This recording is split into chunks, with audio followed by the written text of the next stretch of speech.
ရက်တောင်းနေတဲ့မြန်မာအလုတ်သမားအယောက်20နဲ့ထိုင်းလုံခြုံရေးနဲ့ခိုက်ရန်ဖြစ်ခဲ့ရာမြန်မာအလုတ်သမား3ဦးတည်ဆုံခဲ့ပါတယ်။ဆောင်မှာ3လပြအမှုပေါ့ရှမ်းနေရအရင်စိုးဝင်လောက်တာပါခင်ဗျ။ဒီတည်င်းကိုသိကျင်တဲ့လူများအခုကျွန်တော်ကန်ရှင်နဲ့စကားပြောထားတယ်အစဆုံးနားထောင်ပါပထမတစ်ခေါက်ကသူတို့ကောင်းအောင်မပြောဘူးပထမတစ်ခေါက်ကဟိုတနက်မိုးပေါ်ထောင်ပြပြီးတော့မိုက်ကြီးခွဲရပါမင်းတို့အဲ့လိုဆူရမလားဆိုပြီးတော့တေတဲ့ကောင်လေး2ယောက်ကညီကို3ယောက်ထဲမှာ1ယောက်ကကြော2ယောက်ကညီကိုရင်း2ယောက်ညီကိုရင်း2ယောက်ကညီကိုရင်း1ယောက်ကကြောတဝင်ဝယ်လို့ညီကို3ယောက်ပေါ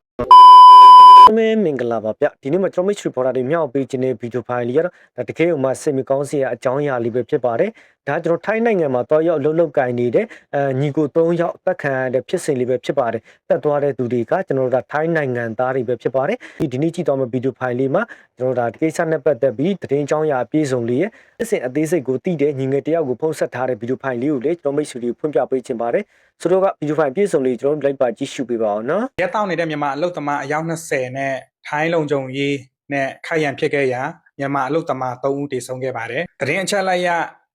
ဇွန်လ29ရက်နေ့ညပိုင်းလောက်ကထိုင်းနိုင်ငံချာချီယန်ဆောက်ခရိုင်ကော်ခနွန်မှာမြန်မာအလုတ်သမားအယောက်20လောက်ကပတ်ဝန်းကျင်နဲ့မနီးမဝေးမှာရှိတဲ့ကွင်းပြင်ကြီးတစ်ခုမှာစုဝေးပြီးစောင်းပေါက်အတန်အကျယ်ကြီးဖွင့်ပြီးအရက်တောက်နေကြတာကိုအဲရက်ကွက်မှာနေထိုင်တဲ့လူတွေရဲ့အနားယူတဲ့အချိန်ဖြစ်တဲ့အတွက်အဲရက်ကွက်ကတာဝန်ရှိလုံခြုံရေးအဖွဲ့ဝင်2ဦးကတွားရောက်တတိပေးတာကိုမြန်မာအလုတ်သမားတွေကမလိုက်နာပဲရန်ပြန်တွေ့ရမှာတာဝန်ရှိလုံခြုံရေး2ဦးထဲက1ဦးကိုပလင်းနဲ့ခေါင်းကိုရိုက်ခွဲကဓာတ်နဲ့ပြေးထိုးတာကြောင့်ကြံလုံခြုံရေး2ဦးကတနက်ဖြစ်ခုခံကာကွယ်ခဲ့တာကြောင့်မြန်မာအလုတ်သမား3ဦးတည်ဆုံးခဲ့ပါတယ်။တတိလာပေးတဲ့ဒီထိုင်းတာဝန်ရှိလုံခြုံရေး2ဦးထက်က1ဦးကတော့ခေါင်းကွဲသွားပြီးတော့ဒါနဲ့တစ်ချက်ထိုးခံထိတယ်လို့သတင်းမှာဖော်ပြထားပါတယ်။ဒီအမှုနဲ့ပတ်သက်ပြီးလက်ရှိမှာတော့ထိုင်းရဲတပ်ဖွဲ့တွေကအမှုခင်းဖြစ်တဲ့နေရာကနေရရှိတဲ့အထောက်အထားတွေကိုစုဆောင်းပြီးတော့စုံစမ်းစစ်ဆေးနေတော့မှဖြစ်ပါတယ်။ဒီသတင်းကတော့တစ်ဖက်တည်းထွက်ဆိုထားတဲ့သတင်းဖြစ်တဲ့အတွက်ရာဂိုင်နှုန်းအပြည့်ယုံလို့မရသေးပါဘူးခင်ဗျ။အခုပြပြသွားတဲ့သတင်းအချက်အလက်တွေကတော့လုံခြုံရေး2ဦးကနေပြီးတော့ထွက်ဆိုထားတဲ့သတင်းဖြစ်ပါတယ်။မြန်မာအလုတ်သမားအယောက်20ဘက်ကထွက်ဆိုထားတဲ့သတင်းအချက်လက်မရှိသေးပါဘူးခင်ဗျ။နောက်တစ်ခုထိုင်းရောက်မြန်မာနိုင်ငံသားတချို့ကိုသတိပေးချင်တာကထိုင်းနိုင်ငံမှာအခုလိုမျိုးအများပိုင်းနေရာမှာလူစုလူဝေးလုပ်ပြီးတော့အရက်ဝိုင်းထောင်နေဆိုတာဥပဒေကိုချိုးဖောက်ရာရောက်ပါတယ်ခင်ဗျ။တိထားဖို့ပြောပြတာပါ။ဖြစ်နိုင်လို့ရှိရင်ကိုယ့်အခန်းမှာကိုတောက်ကြပါနောက်တစ်ခုတိထားရမှာကလူစုများလေလူအုပ်များလေပြဿနာများလေပဲဖြစ်လာတဲ့ပြဿနာကလည်းတေးလေးဖြစ်လာမှာမဟုတ်လူအုပ်များတဲ့အတွက်ဖြစ်လာတဲ့ပြဿနာကလည်းပြဿနာကြီးပဲဖြစ်လာမှာကိုနေထိုင်တဲ့ပတ်ဝန်းကျင်မှာနေတဲ့ထိုင်းလူမျိုးတွေကပေါ့နော်ထိုင်းနိုင်ငံသားတွေကမြန်မာနိုင်ငံသားတွေကိုချစ်တယ်ကြည်စားလို့ရတယ်လို့မထင်ကြပါနဲ့เนาะ90%လောက်ကမြန်မာနိုင်ငံသားအလုပ်သမားတွေကိုကြည်စားမရကြဘူးပေါ့နော်အဲဒါကြောင့်မလို့ပြဿနာမဖြစ်လာရအောင်မဖြစ်တဲ့ပြဿနာတွေမဖြစ်လာရအောင်ပေါ့နော်သတိပေးရခြင်းဖြစ်ပါတယ်အခုလိုအရက်တောက်ပြီးပြဿနာဖြစ်ခဲ့တယ်ဆိုလို့ရှိရင်မြန်မာအလုပ်သမားတွေဘက်ကမှန်နေခဲ့ရင်တောင်မှမြန်မာအလုပ်သမားတွေမှားပါတယ်ဆိုပြီးတော့အပြစ်ပုံချခံရမှာဖြစ်ပါတယ်တိထားဖို့ပြောပြတာပါချက်ချင်းဆောင်မှာ3လပြအမှုပေါ့ရှမ်းနေရအရင်စိုးဝင်လောက်တာပါခင်ဗျဒီတည်င်းကိုသိကျင်တဲ့လူများအခုကျွန်တော်ကန်ရှင်နဲ့စကားပြောထားတယ်အစဆုံးနားထောင်ပါကားသမားတော့ထွက်ပြေးနေလို့ပြောတယ်ခင်ဗျဒီမနေအလုပ်ပိတ်ရဆိုတော့အလုပ်နာကြတယ်အလုပ်နာတော့စနေနေ့ပေါ့ဒီနေ့ကအခုကဗာလဲဟိုမြန်မာ3ယောက်တည်သွားတဲ့ဒီကလာစနေနေ့ညလေစနေနေ့ညပြောပါဦးစနေနေ့ညကဒီမှာဘယ်လိုပြောမလဲအခုအမှကားသမားတစ်ယောက်ပါတယ်အဲ့လိုဖြစ်တဲ့ဖွဲ့ထဲမှာလေအာကာသမားရဲ့မိန်းမရဲ့မွေးနေ့အနေနဲ့အဲ့လိုမွေးနေ့မို့တို့တငယ်ချင်းတွေစုပြီးတော့အလုပ်လည်းပိတ်တော့အမှပျော်ဝဲစားကြတယ်ကိုကြီးပျော်ဝဲစားကြတော့အမှတို့ဟိုပေါက်တေးသေးလေးမှာ Bluetooth ပေါက်တေးသေးလေးဖွင့်တယ်ဖွင့်တော့အမှဟိုတို့ရက်ရွာရဲ့လုံခြုံရေးလာပါလေအခုတိတာတို့ပြောတာလုံခြုံရေးမို့အဲ့ဥက္ခရရဲ့သားလို့ပြောတယ်ဟုတ်လားမသိဘူးကျွန်တော်အဲ့လိုပြောအခုပြစ်တက်လိုက်တဲ့ကောင်ကလေဥက္ခရရဲ့သားတဲ့ဟုတ်ကဲ့ကိုအမှ2ယောက်လာတယ်လေ2ယောက်လာတဲ့ဟာသူတို့ကဟိုတနက်ပါလာတယ်အဲ့ဒါသူတို့2ယောက်တည်းတယောက်ကတနက်ဖောက်လိုက်တယ်အရင်ဆုံးမိုးဝထောင်ပစ်တယ်လေထောင်ပစ်ပြီးတော့ဟို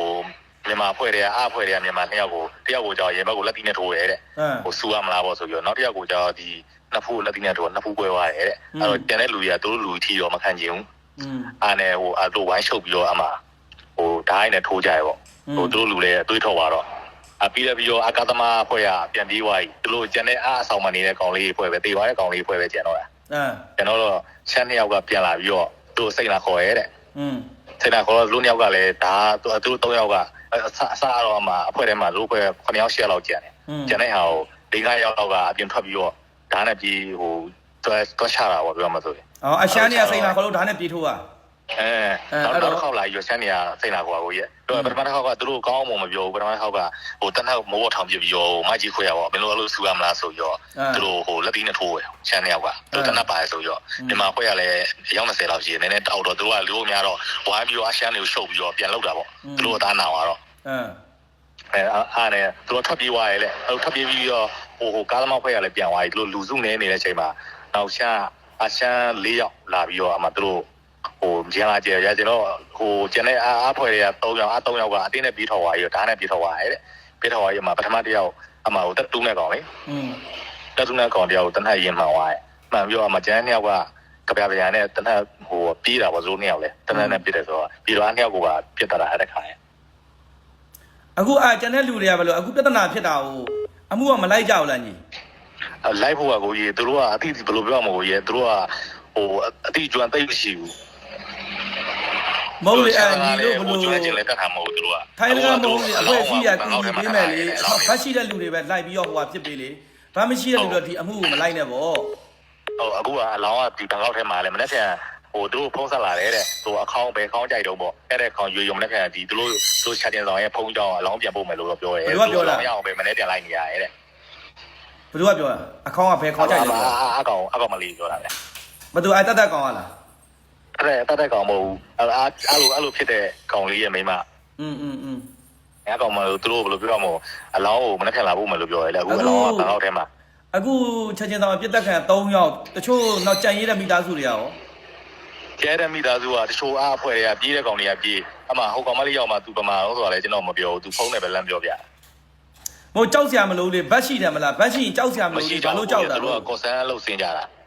အေးလေထောက်ထားရှိရင်ကြောက်စရာမလိုဘူးလေအာမှုလိုက်မလို့လိုက်လို့ရတယ်လေကိုကြီးရဲ့အနည်းညာအမှဆိုရှမ်းနေကကောင်းမွန်လာပြီးတော့ဟိုပြောလို့ရှိရင်ဘာမှဖြစ်ဘူးသူတို့ကဝင်ချင်းတနက်ရင်ဆိုမိုးပေါ်ထောင်ပြပြီးတော့သူတို့တွေကလူ2ယောက်ကိုလက်တီးနဲ့ထိုးတာတို့တော့တယောက်ကိုရင်မထိုးမြင်နောက်တစ်ယောက်ကနှစ်ဖူးထိုးမြင်နှစ်ဖူးကွဲသွားတယ်ကွဲသွားတော့အမှဆိုလို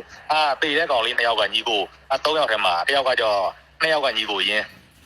2ယောက်ညီကိုရင်း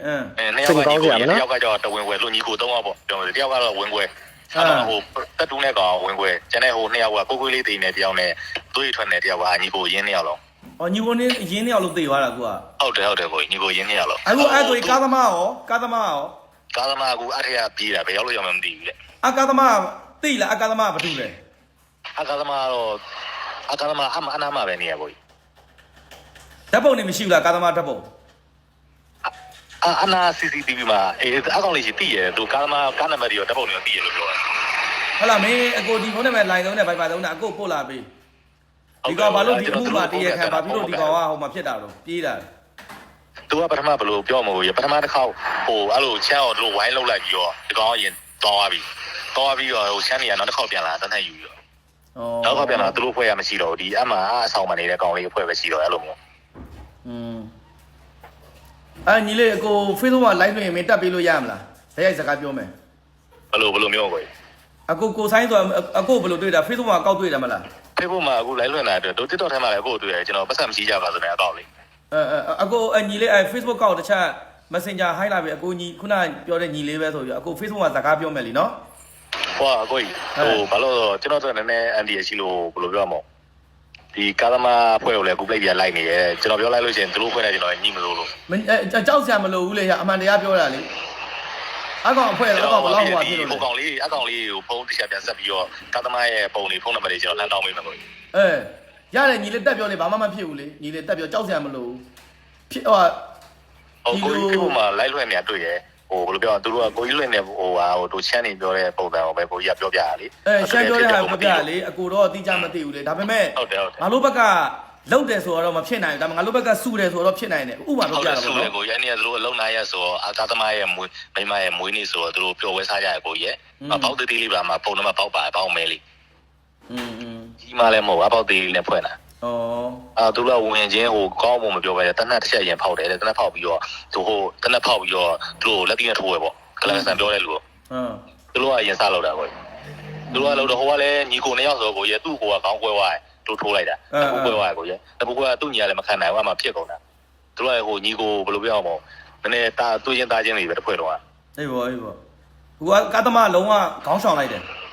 ကာသမားအခုပဲရောက်မှမသိဘူးအဲ့လိုမျိုး မဟုတ်အကိုလို့ကဒီမှာအဆက်ဆက်ရှိတယ်နောက်ဘက်တော့အမှုကမရရင်ကြောဖိကန်ရှိရတယ်လားကြောပန်ခံဖိကန်နဲ့လိုက်လဲရတယ်ဘာမှမဖြစ်ဘူးဆက်တော်တွေရှိရတယ်ကိုလို့ကအခုဟိုသတင်းကြသူပြောပုံရတော့ကားသမားတော့အခုလိုက်နေပြီတဲ့ဟိုကားသမားလည်းလိုက်ဖမ်းနေရပေါ့ဟိုတယောက်ကိုလည်းမိသွားပြီတဲ့ဘယ်တယောက်ကိုလဲတနက်ပြစ်တဲ့ချမ်းကိုမိထားပြီ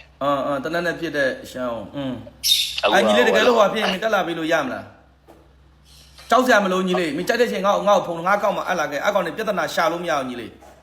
ဟုတ်ကဲ့ကိုကြီးနော်ကားသမားဘယ်သူပဲဝါလဲလို့မသိဘူးဒီလိုပြောတဲ့စကားတိုင်းနဲ့အခုပြောပြရတယ်အဲ့ဒါကိုကြီးတော့ရုံးမဖွင့်တော့နော်ရုံးမဖွင့်တော့နဲ့နော်ဟုတ်ကဲ့ကိုကြီးအေးအဲ့ဒါကို live မှာခဏလေးနော်တစ်တော့လွှတ်လိုက်ကိုတစ်တော့ Facebook မှာလွှတ်လိုက်မယ်လေညီတစ်တော့ကြတော့ခဏဟိုဖြစ်မယ်လေတစ်ဟိုအဆင်ပြေဘူးကျွန်တော်ကလူတိုင်းပြတာတစ်တော့လွှတ်လိုက်နော် Okay ဟုတ်ကဲ့ကျွန်တော်ဗီဒီယိုပိုင်းလေးကဒီလောက်ပါခင်ဗျာဒါတော့တကယ်မှစိတ်မကောင်းစရာအကြောင်းအရာလေးတစ်ခုပဲဖြစ်ပါတယ်ကျွန်တော်တို့ထိုင်းနိုင်ငံမှာတွားရောက်ပြီးတော့အလုပ်လုပ်ကိုင်နေတဲ့မြန်မာလူသားတွေကျွန်တော်တို့ထိုင်းနေနဲ့ကျွန်တော်စကားများရန်ဖြစ်ပြီးတော့3ယောက်အသက်သေဆုံးခဲ့တယ်ပေါ့နော်သေဆုံးခဲ့တဲ့သူတွေကလည်းညီကိုအရင်နဲ့ညီကိုဝမ်းခွဲတွေလို့သိရတယ်ပေါ့နော်ဒါတော့ကျွန်တော်ထိုင်းနိုင်ငံကိုရောက်ရှိနေတဲ့ကျွန်တော်ညီကိုတွေအနေနဲ့လည်းဒီကိစ္စလေးကိုနမူနာထားပြီးတော့သူများနိုင်ငံမှာနေပြီဆိုရင်တော့ကျွန်တော်အခုလိုမျိုးကျွန်တော်ဆွပူတွေမနေဘူးအများပြည်သူဆိုင်ရာတွေမှာအရက်သေးစာတောက်စားပြီးတော့ကျွန်တော်အခုလိုမျိုးတွေဘောက်တွေအခြေကြီးမဖွင့်ဖို့လေကျွန်တော်ဒီနေ့ကတိုက်တွန်းခြင်းပါတယ်ဘာဖြစ်လို့လဲဆိုတော့ကျွန်တော်မြန်မာပြည်မဟုတ်ဘူးပေါ့ဗျာသူများနိုင်ငံမှာတွားရောက်ပြီးတော့လှုပ်နေရတဲ့ဖြစ်တဲ့အတွက်ကြောင့်မလို့သူများနိုင်ငံစီကံလေးတွေသူများနိုင်ငံအလူတကြလေးနေပေးဖို့တော့လိုတယ်အခုလိုမျိုးကျွန်တော်တို့ကပြဿနာတစ်ခုခုဖြစ်ပြီဆိုရင်ကျွန်တော်ကိုယ့်အိမ်မှာအထောက်ထားမရှိတဲ့အတွက်ကြောင့်မလို့ကိုယ့်ဘက်က